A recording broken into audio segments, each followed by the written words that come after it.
Hi everyone, welcome back to my channel. So for today's card I'm using Coastal Critters from Fawn, and I'm going to make a slimline card. I have some Stormy Sky and old paper oxides that I'm going to use just to create like a ground and a sky. So very simple if you don't have dyes that can create that sort of layered look. So for like the sandy bit, because we're creating a bit of a carnival, I'm just using the old paper. It's a color I've not really used, and it worked really well for this. And just sort of fading it off from the bottom to the top, not all the way to the top, but just like a line of it, but sort of fading it out as I get sort of going lighter as I get to the sort of the height that I want. And then for the sky, I'm going to use the MFT's Cloudy stencil with Stormy Sky. Now this is where a slimline stencil would have been much easier, but I made it work. For the most part I can line up the sort of the top edge of a, except over there, the top edge of a cloud puff, and that sort of works well enough to line up so I can do the next part of it. So yeah, so it lines up fairly easily. It's not too bad. A couple places I went back over just to deepen the colour, and I think in the end you don't really notice a couple of those blobsy bits, so it's not so bad. And then I took off the excess ink that I had on my sponge and just went over the whole lot just to soften the clouds a bit more. And that paper as well is just box standard paper, so like always I will pick up anything and try it. So I use that, and the width is 8 1/4 because I'm using A4 paper. It's a weird size, so the width is 8 1/4 and the height is 3 1/2, so you need a 7 1/2 by 8 1/4 piece of paper. That's just if you have American A2, not A2, 8 1/2 by 11, you can have 8 1/2 by 7 1/2. I just used what I had, and it saves a bit of paper. I get the base card and the panel out of that same piece of paper, so one piece of paper I can make a whole card, so it's not too bad. And then just to hold it in place while I put it together, I used some repositionable adhesive on the inside of the card just to sort of close it shut. I can get rid of that afterwards easily. If you don't have that, then just use a bit of sort of washi tape or something where you sort of double its back on itself like we used to do in the old days or as kids, and then that will help to sort of hold it in place temporarily. So for the roller coaster, what I did was I trimmed the two edges that we're going to meet, so that the white sort of outline that I normally have cut on my scanning cut, or with your dies you might have that as well, I got rid of that so it looked like one long piece and one long roller coaster. So that actually worked out better than I was thinking. So and then what I'm gonna do, and what I think I should have done, is actually put the roller coaster a little further back in the distance so that it looks more like, because now it looks like it's the same height as the ticket booth and that, when in fact it's obviously a lot bigger. So if I'd set that back further, so further up the card, it would have looked like it was behind the kiosks, and I don't know, maybe it would have looked a little better, but it's fine.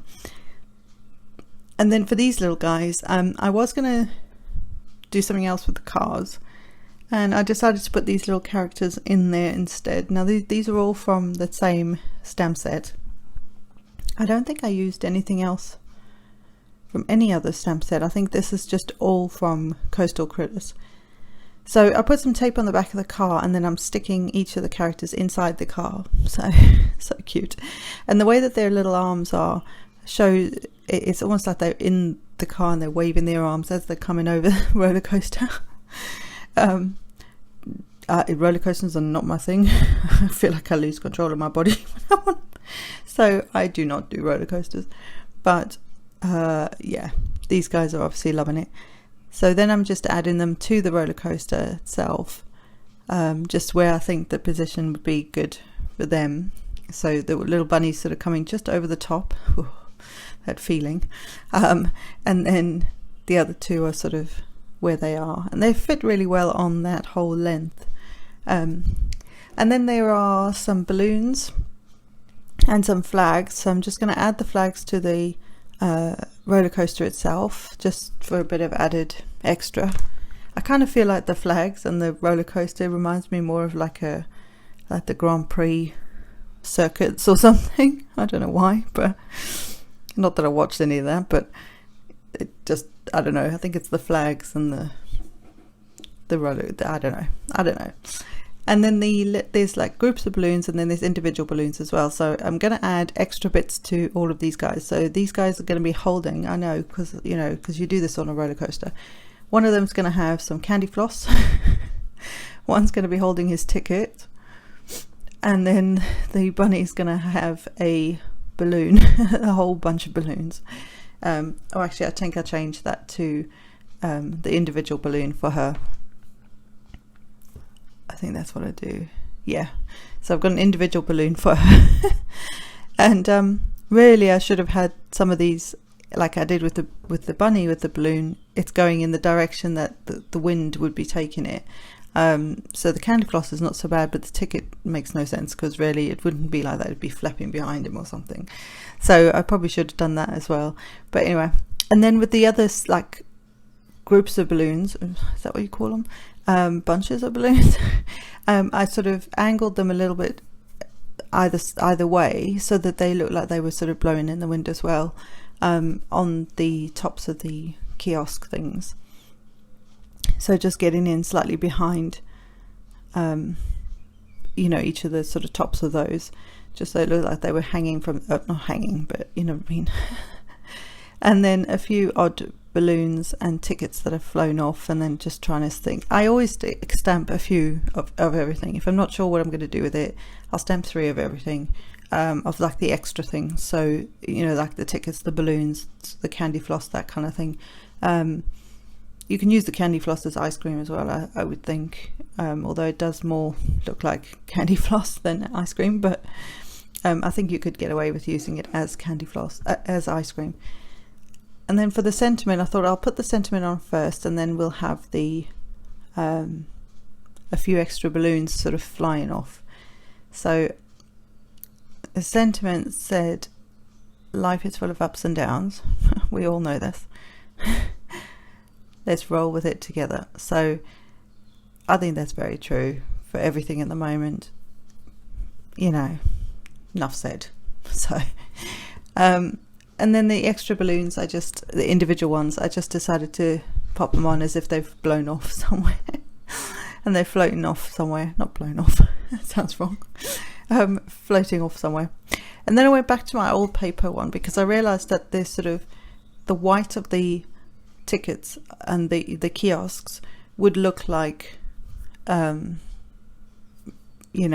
looked wrong somehow, like it was just this solid bit. So I've gone over that and inside the roller coaster with the old paper, just so that it looks like you can see through it to the ground that's there. And then I also added some glossy accents just to the balloons, and so when this dries, it'll dry really, really nicely. Obviously when I'm doing this, it's already dried, but at this point it hadn't dried completely. And then you have it, one roller coaster carnival scene for you. I hope you've enjoyed this, guys, and I hope that you grab a stamp set and just see how much you can use it to get the most out of that stamp set. So this is just one stamp set, one idea. Yeah, just see what you can come up with, and I will see you next time, guys. Bye.